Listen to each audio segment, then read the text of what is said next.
So, Alcatraz, a very secure prison off the coast of California, also known as the Rock. You would think that a prison like this and no one would be able to escape until three inmates, John Aglin, Clarence Aglin, and Frank Morris, escaped the prison. I'm going to tell you how they did it. Before these three inmates escaped, there were 36 men that tried 14 separate escapes, but were either caught or didn't survive the attempt. But back in 1960, Frank Morris had arrived at the prison after convictions of burglary and many other crimes. Morris had also tried to escape many other prisons before going to Alcatraz. But later on in the year, Morris got a roommate.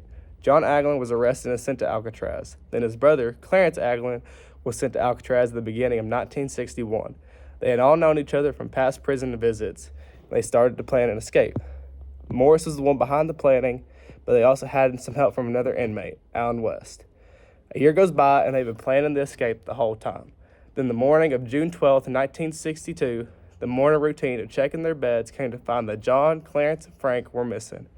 All that was in their beds were dummy heads made of plaster, had skin tone paint, and real hair that tricked the night guards.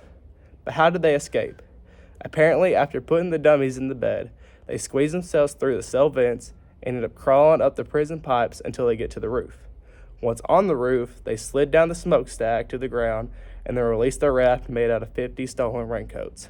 The water they were in was freezing cold, can easily lead to hypothermia, and the tides can easily sweep you back out to sea.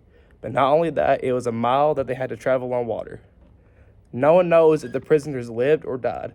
Some think that they died while floating on the raft from the frigid cold waters. Some think that they are still alive and doing well.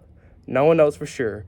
And on December 31st, 1979, the FBI closed the case and turned the responsibility over to the U.S. Marshal Service.